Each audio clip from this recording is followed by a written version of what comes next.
kaibigan, welcome pong muli sa programang ito ng Iglesia ni Cristo, ang Pasugo. Samahan po ninyo kami ng kapatid na Ron Aranzaso sa gagawin po naming pagtalakay. Kamusta po, kapatid na Ron? Maayos naman po, kapatid na Glenn. At sa inyo po, mga ginigiliw po naming taga-subaybay, salamat po sa inyong patuloy na pagsuporta sa programang ito. Baka meron ka munang gustong batiin. Opo, batiin natin, kapatid na Ron, yung mga sumusubaybay po sa atin mula po sa lokal ng Quiapo, sa distrito po ng Maynila, maging ang mga kapatid at patuloy na sumusubaybay po sa programang ito sa lokal po ng Kadaratan sa distrito po ng Lawag City sa Ilocos Norte. Happy viewing po sa inyo. Batiin ko na rin yung mga sumusubaybay po sa amin, dyan po sa lokal ng Pamplona at Talon, dyan po sa distrito ng Metro Manila South, at sa lahat po ng walang sawa na sumusuporta po sa amin. Pero bago po kami dumako sa gagawin naming pagtalakay ng kapatid na Glenn, ay nanyayahan po muna namin kayo na panoorin po natin ito. Yung kaingin system po, yan po ay kalumang pamamaraan ng pagprepara ng lupa. Sa halip na gumamit sila ng maraming manpower to clear, sinusunog po nila yon. So nung time na halimbawa isa lang yung farmer, 1 hektarya, susunugin niya po yon para malinis, para taniman niya. Harmful effects, the moment na sinunog mo po yung isang bagay, syempre mag-i-emit ka ng usok, pollutants, pumupunta siya sa atmosphere. And nagko-contribute po siya ng greenhouse gases. So in return, yun ang nagko-contribute ng global warming. Iinit ang mundo, matutunaw ang yelo, tataas ang level ng tubig, kaya doon po nangyayari yung unpredictable weather pattern na sinasabi. Isang napakalaking po yan, no sa organic agriculture, yung kaingin system. Yung kaingin po, compared sa illegal logging, doon sa illegal logging po, may tendency pang mag-regenerate yung kahoy kasi pinutol mo lang eh. Pwede pa siyang tumubo. At saka yung mga nasa palibot niya, yung living organisms na nasa palibot niya, hindi namamatay. Yung ecosystem, nandun pa rin. Unlike pag nagkaingin ka, sinunog mo lahat, totally po, na-sanitize siya. Wala siyang wala siyang living things doon sa area. Naubos siya. Since wala na hong tutubong mga pananim, at kung may tumubo man, it will take some time, very prone sa landslide. Kasi yung ugat niya, wala na rin eh. Unlike yung pinutol mo, yung ugat nun nanatiling fresh pa. Ito, sinunog mo na siya, talagang mabubulok na siya kaagad. So, very prone sa landslide yung lugar.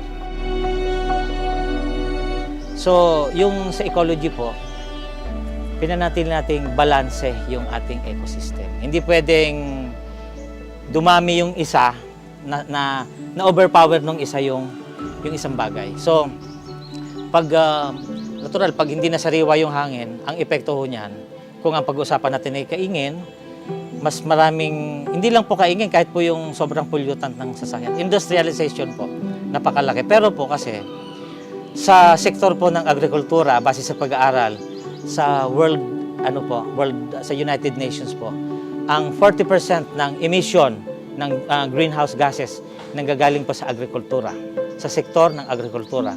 Mula sa pagprepara ng lupa, pagtatanim.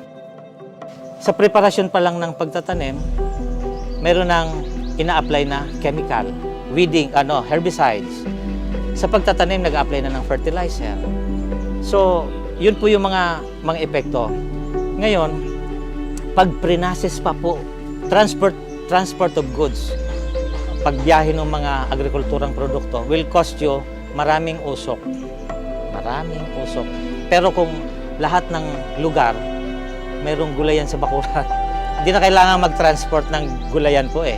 Doon na lang mismo. So, travel mo yung vegetable from Baguio to Manila, from Manila to dito, gano'ng karaming usok ang na konsumo. So, yun po. Kaya dumami ang sektor ng pollutant sa sektor ng agrikultura. Malaki po ang epekto ng agrikultura. May bahagi talaga tayo. Hindi lang sa sinasabing globalisasyon o pagtaas ng uri ng industrialisasyon, isa lang po siya, portion lang. Pero ang agrikultura po, kasi po, Kaya natin nasabi yan, buong mundo po kumakain ang tao. Ganong tao ang kumakain araw-araw, oras-oras? Saan galing? Sa agrikultura. O, mas maraming vegetable, mas maraming agricultural products na pinoproduce ang tao kesa sa teknolohiya, sa cellphone, minuto, gasino lang yon. Pero yung pagkain, lahat pinoproduce ng tao. Malaki po ang responsibilidad natin para mapanatili natin ang balanse ang ating kapaligiran. Yan po. Pagkabalanse po, wala pong natural calamities. Hindi tayo makaka-experience ng sudden changes of temperature na sa kalahati mo mainit, paglipat mo ng isang paa mo umuulan. Yung weather pattern, pag sinabing winter, winter talaga siya, na paghahandaan ng tao kung ano yung dapat niyang gawin sa tag-ulan. Eh sa sitwasyon natin ngayon, naghahanda ka dahil tag-init. Akala mo hindi uulan. All of a sudden po, disyerto man, binabaha na ho ngayon eh. So yun po yun. Mga kaibigan, sa atin pong napanood ay ipinakita po sa atin ang masamang epekto ng pagkakaingin. Mga kaibigan, ang pagkakaingin po ay ang paglilinis po ng lupa o yung pagkiklear ng kagubatan sa paraan po ng pagsusunog at pagpuputol ng mga puno at ng mga halaman. Ito po ay ipinagbabawal ng gobyerno dahil malaki ang pinsalang ibinubunga nito sa kabundukan. Sinisira nito ang anyo o ganda ng kagubatan. Yan kasi ang isang nagiging sanhi rin, kapatid na Glenn, nung pagguho ng lupa, yung fertility ng lupa ay nababawasan, apektado rin ng wildlife, wala nang masilungan yung mga hayop, mga ibon, at iyan ay sanhi rin ng tinatawag na climate change.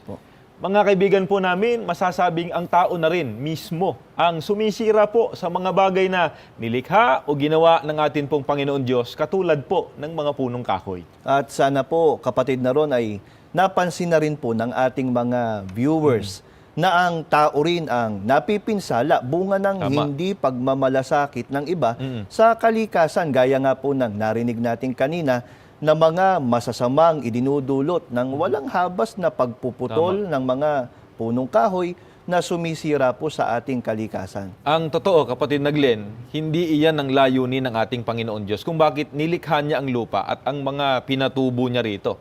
Mabuti po ay pakinggan natin ang pagtuturo. Dito po sa Isaias 45:18, ganito po ang ating mababasa. Sapagkat ganito ang sabi ng Panginoon na lumikha ng langit, na siyang Diyos na nag-anyo sa lupa at gumawa niyaon, na kanyang itinatag at hindi niya nilikha na sira, na kanyang inanyuan upang tahanan. Ako ang Panginoon at wala ng iba. Mga kaibigan, sana po ay napansin ng lahat, lalo na po ng mga kinauukulan, na napakaganda po ng layuni ng ating Panginoon Diyos kung bakit po niya nilikha ang lupa at ang mga pinatubo niya po rito. Ito po ay para na rin sa kapakanan ng mga tao na kanya pong nilalang. At ang kanyang mga nilikha ay hindi po anya niya nilikhang sira. Kaya lang, kapatid na Glenn, ano ang ginawa ng iba sa mga nilikha ng ating Panginoon Diyos? Nakalulungkot po, kapatid na ron, sinisira po ito ng iba. Kapatid na ron, ayon pa rin po sa Biblia, ano po ba ang layunin ng Diyos kung bakit niya nilikha ang mga punong kahoy? Ano-ano po bang mga kaukulan po nito? Ganito po ang mababasa naman natin na nakasulat dito po sa Genesis 2:9 at sana po ay pakinggan natin itong mabuti lalo na po ng mga kinauukulan. At pinatubo ng Panginoong Diyos sa lupa ang lahat na punong kahoy na nakalulugod sa paningin at mabubuting kanin. Mga kaibigan po namin, sana po ay pakatandaan natin ang pahayag na ito ng banal na kasulatan. Pinatubo ng Panginoon Diyos sa lupa ang lahat na punong kahoy.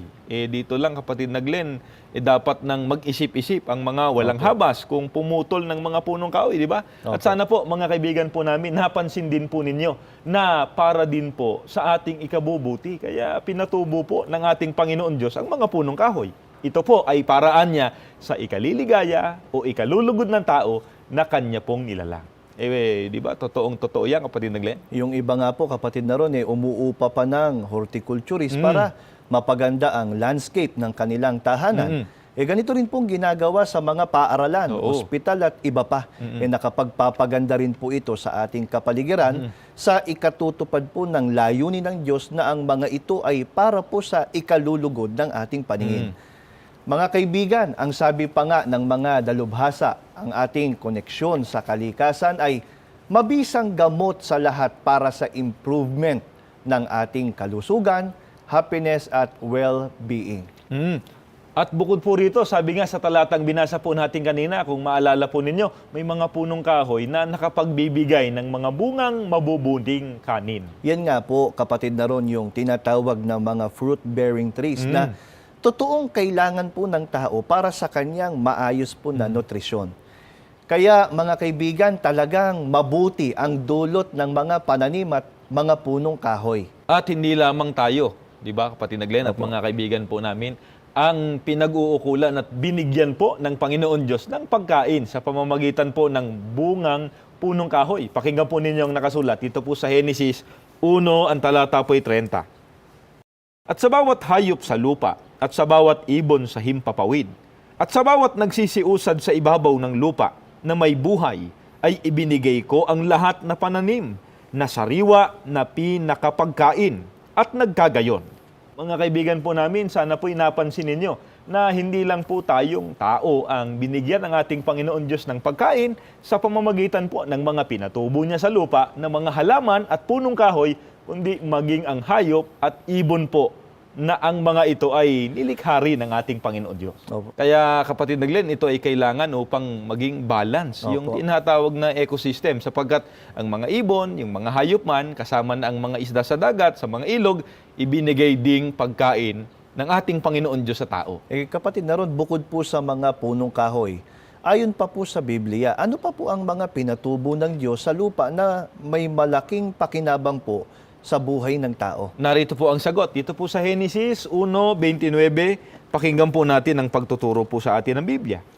At sinabi ng Diyos, narito, ibinigay ko sa inyo ang bawat pananim na nagkakabinhi, na nasa ibabaw ng balat ng lupa, at ang bawat punong kahoy na may bunga ng punong kahoy na nagkakabinhi, sa inyo'y magiging pagkain. Mga kaibigan, hindi lang po ang mga punong kahoy ang pinatubo ng ating Panginoon Diyos sa lupa para sa kasiyahan po ng mga taong nilalang niya, kundi maging ang mga pananim na magkakabinhi. Katulad po ng mga butil ng bigas, mais, di ba? Mga gulay at iba pa. Kapatid na ron, ano naman po ang ibinigay ng Diyos upang tumubo at mabuhay ang mga pananim at ang mga punong kahoy? Ganito naman pong mababasa natin dito po sa Genesis 2, ang talata po 6, pakinggan natin ang pagtuturo po sa atin. Ngunit may isang ulap na napaitaas, buhat sa lupa, at dinilig ang buong ibabaw ng lupa, upang manariwa po at mamalaging buhay ang mga halaman at punong kahoy, ay ibinigay po ng ating Panginoon Diyos ang ulap, na siya pong nagiging ulan kapag ito'y bumagsak sa ibabaw po ng lupa. Mga kaibigan, ang tubig ulan ay ibinigay para sa kapakanan ng mga pananim at mga punong kahoy. Kaya papaano na po kung wala ng mga punong kahoy na kukonsumo nito? Iyan ang ugat na dahilan kaya nagkakaroon ng mga flash flood at malawakang mga pagbaha. At hindi lamang po yan ang mangyayari, mga kaibigan, kung walang habas ang gagawing pagpuputol ng tao sa mga pananim at mga punong kahoy. Ang katunayan po niyan ay alamin po natin, kapatid na ron, tangi po sa pagkain. Ano pa po ang kabutihang nagagawa ng mga punong kahoy? Ganito naman ang mababasa nating pagtuturo. Dito naman po sa Ezekiel 17:22 hanggang 23, pakinggan po ninyo. Ganitong sabi ng Panginoong Diyos, kukuha naman ako sa dulo ng mataas na sedro at aking itatanim. Sa pinakamataas ng kanyang sariwang sanga ay puputol ako ng supling at aking itatanim sa isang mataas na bundok at matayog. Sa bundok na kaitaasan ng Israel ay aking itatanim at magsasanga at magbubunga at magiging mainam na sedro. At sa lilim niya ay tatahan ang lahat na ibon na may iba't ibang uri. Sa lilim ng mga sanga niyaon, magsisitahan sila. Mga kaibigan po namin, ang mga punong kahoy po, ayon sa ating binasa sa Biblia, ay tahanan ng mga ibon. Kaya isipin na lamang po natin kung patuloy ang tao sa walang taros na pagputol sa mga punong kahoy, ay tiyak po na mawawala ng tahanan ng mga ibon na ayon nga po sa talatang ating binasa ay nagsisitahan sa lilim ng mga sangang niyon. Tangi po sa nagsisilbing tahanan ng mga ibon, ano pa po ang nagiging kaukulan ng mga punong kahoy? Ganito naman po ang nakasulat. Dito naman po sa Ezekiel 31:6. Ganito pong mababasa natin. Lahat ng ibon sa himpapawid ay nagsigawa ng kanilang mga pugad sa kanyang mga sanga, at sa ilalim ng kanyang mga sanga ay nagsipanganak ang lahat ng mga hayop sa parang. Kaya kung mawawala po ang mga punong kahoy, mawawala na rin po ang iba't ibang uri ng mga ibong nagpupugad doon at ang iba't ibang uri po ng mga hayop na nabubuhay at nagsisipanganak sa ilalim po niyon. Ang totoo po niyan, mga kaibigan, sa kasalukuyan ay kumakaunti na ang mga ibon at mga hayop sa mga kabundukan. At ang iba naman ay nanganganib na tuluyan ng mawala o nahahanay na sa tinatawag na endangered species. At hindi lamang yon, apektado rin ang klima ng daigdig sa unti-unting pagkaubos ng mga punong kahoy. Ang malamig at sariwang hangin ay napapalitan na ng hanging nakapagdudulot ng iba't ibang karamdaman, bunga ng polusyon. Dagdag pa dyan, kapatid Naglen, ang temperatura ng mundo ay patuloy na umiinit. Kaya Opo. nagkakaroon ng tinatawag na global warming at Opo. ito ay nakakaapekto ng malaki sa tamang klima ng daigdig. At para po sa inyong kaalaman, mga kaibigan, ito po ay hindi sa isang dako lamang o panlokal na suliranin, kundi ito po ay pandaigdigang suliranin. Kaya lahat ng tao sa buong daigdig ay dapat na magkaroon ng bahagi sa pag-apula sa lumalalang suliranin ng buong mundo tungkol sa global warming. Kapatid na ron, alamin pa po natin mula sa Biblia sapagkat mahalagang malaman po ito ng lahat, lalo na nga po ng mga kinauukulan. Ano po bang ipinagbabawal ng ating Panginoong Diyos patungkol sa mga punong kahoy upang maingatan ang kagandahan ng kapaligiran at may matahanan ng mga ibon at mga hayop? Narito po ang kasagutan. Mga kaibigan po namin, pakinggan po natin ang nakasulat. Dito po sa Deuteronomio, ang talata naman po ay 20:19. Pakinggan po ninyo. Pagka iyong kukubkubing mahabang panahon ng isang bayan sa pakikibaka upang sakupin, ay huwag mong sisirain ang mga punong kahoy niyaon na pagbubuhatan ng palakol, sapagkat makakain mo, at huwag mong ipagbubuwal, sapagkat tao ba ang kahoy sa parang na kukubkubin mo?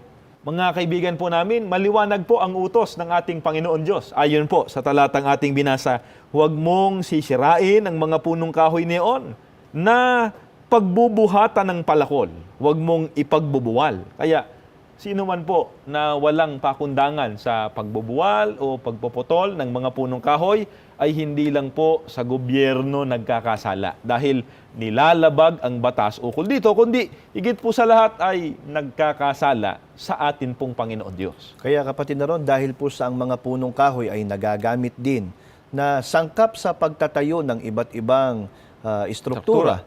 Ano naman po ang mahalagang malaman ng lahat upang hindi po maubos ang mga punong kahoy?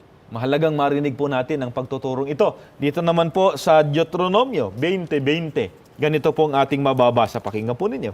Ang mga punong kahoy lamang na iyong kilala na hindi mga kahoy na nakakain ang iyong sisirain at ibubuwal at iyong itatayong mga kuta laban sa bayang nakikibaka sa iyo hanggang sa maibuwal mo.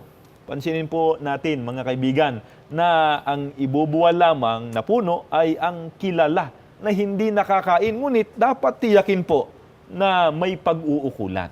Kagaya nga ng banggit mo kanina, kapatid Naglen, di ba? Ginagamit ito sa pagtatayo ng bahay, Opo. paaralan, tulay, ibang infrastructure at marami pang iba. Opo, kaya mga kaibigan po namin, hindi po yung naisip o napagkatuwaan lang na pumutol ng punong kahoy. Masama po yun, mga kaibigan. Dapat po nating alalahanin yung binasang talata ng kapatid na ron kanina na ang Diyos po ang lumikha ng lahat. Kasama na po dito ang mga punong kahoy na ang layunin po ng Diyos ay para rin po sa ating ikabubuti. Kaya kapatid na ron, yun palang iba na walang habas at walang ingat sa pagputol ng mga halaman at mga punong kahoy ay hindi lang po ang kalikasan ng sinisira nila, kundi sinisira nila ang magandang layunin ng Diyos kung bakit niya nilalang ang mga ito. Kapatid na ron, ano naman po ang ibinigay ng Biblia na gabay upang kung hindi maiiwasan ay hindi maabuso ang pagputol ng mga punong kahoy? Narito ang gabay na itinuro ng Biblia. Dito po sa Job 14:7 hanggang 9, ganito naman po ang ating maririnig. Sapagkat may pag-asa sa isang punong kahoy, na kung ito'y putulin, ay sisibol uli. At ang sariwang sanga niyaon ay hindi maglilikat. Bagaman ang kanyang ugat ay tumanda sa lupa, at ang puno niyao'y mamatay sa lupa, gayon may sa pamamagitan ng amoy ng tubig ay sisibol at magsasanga na gaya ng pananim. Mga kaibigan, ginagabayan po tayo ng banal na kasulatan na kung kinakailangan man po na pumutol ng punong kahoy, ang maaring putulin po ay ang muling magsasanga o tutubo. Kaya kapatid na Glenn, kung ito lamang ay susundin ng lahat ng tao, lalo na ng mga tao na ang hanap buhay ay may kaugnayan sa laging, Opo. hindi malilipol ang mga punong kahoy sa bundok Opo. at hindi rin liliit ang ating mga kagubatan.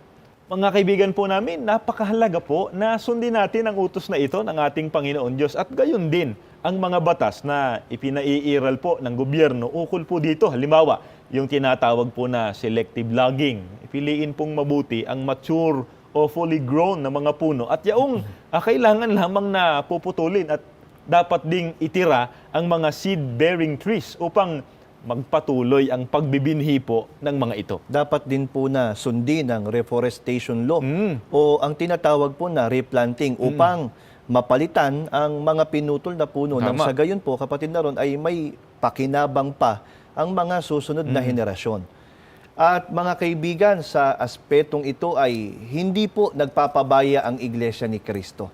Sa pangunguna po ng aming namamahala, ang kapatid na Eduardo V. Manalo, ang Iglesia ni Cristo po ay walang tigil sa paglulunsad ng mga tree planting activities sa iba't ibang mga distrito ng Iglesia, hindi lamang po dito sa Pilipinas, kundi maging sa iba't ibang panig po ng mundo. Subalit, kapatid na ron, papaano po kung sa kabila ng pagsisikap ng gobyerno ay magpapatuloy pa rin ang iba sa walang ingat na pagbubuwal o paglipol ng mga punong kahoy sa mga kabundukan at mga kagubatan? Ganito ang tiyak na mangyayari. Pakinggan po ninyo mga kaibigan ang ibinabala ng banal na kasulatan dito po sa Job 14. Ganito ang ating mababasa. Darating ang araw, naguguho ang kabundukan. Naglalakihang bato'y malilipat ng lugar. Mga batong ito sa tubig ay naaagnas. Ang lupa ng daigdig sa baha ay natitibag. Ito po ang dahilan, mga kaibigan po namin, kung bakit lalo't higit sa panahon natin ngayon ay madalas po tayong nakakabalita ng mga pagguho ng mga bundok, mga landslide, at ang matitinding mga pagbaha. Ito po ay dahil sa patuloy na pagkaubos ng mga punong kahoy. At kung naaalala pa po ng ating mga taga-subaybay, kapatid na ron, yung binasa nyo po kanina na ang ulan kaya nilikha ng Diyos ay upang ipandilig sa lupa bilang kagandahang loob ng Diyos. Ngunit kapatid na ron, kung ang ulan ay nakakapaminsala na sapagkat lumilikha na nga po ng mga pagbaha, ano po ang kahulugan po nito? Mga ginigiliw po naming kaibigan, pakatandaan po nating mabuti itong sinasabi dito po sa Job 37:13. Ganito po ang pagtuturo sa atin ng Biblia. Ang ulang ibinubuhos ng dakilang Diyos, maaaring parusa o kagandahang loob. Mga mahal po naming taga-subaybay, kapag ka dumagsa na po ang matitinding pagbaha na kumikitil na po ng maraming buhay at pumipinsala na po ng mga pananim, ari-arian, dahil po sa pagbuhos ng malakas na ulan, dapat po na mag-isip-isip tayo. Ang sabi nga po sa talata na binasa po natin kanina, kung maalala po ninyo, ang ulang ibinubuhos ng dakilang Diyos, maaaring parusa o kagandahang loob. Di ba kapatid na Glenn, kapag masama na ang ibinubunga sa tao ng pagbuhos ng ulan, ito ba ay kagandahang loob na ng Diyos o parusa na? Kapatid na ron, parusa na po ng Diyos. Ito po ay dahil na rin sa pang-aabuso ng tao sa kapaligiran.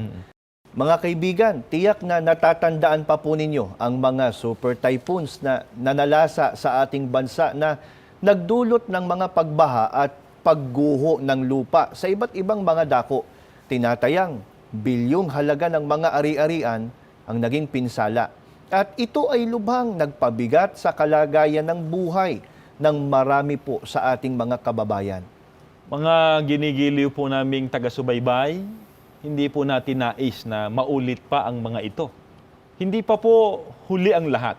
Malaki po ang magagawa natin upang maiwasan ang mga sakunang yan. Ito po ay sa paraang ipagmalasakit natin ang ating kapaligiran, huwag nating abusuhin, isangkot po natin ang ating sambahayan sa pakikiisa sa mga kilusang inilulunsad po ng gobyerno tungkol po sa pagmamalasakit sa ating kapaligiran gaya po ng muling pagtatanim ng mga punong kahoy, pagpapanatiling malinis ng ating lugar at iba pa na katulad po nito. At iwasan na po ang mga hanap buhay na labag sa batas ng gobyerno at higit po sa lahat ay sa kalooban ng ating Panginoon Diyos sapagkat sumisira po sa ating kalikasan. Mga mahal po naming taga-subaybay, umaasa po kami na nakatulong sa inyo ang ginawa po naming pagtalakay upang kung ang mga ito ay ating susundin, hindi lamang tayo ang makikinabang kundi ang mga susunod pang henerasyon sa atin. Maraming salamat po sa inyong patuloy na pagsubaybay sa programang ito ng Iglesia ni Cristo.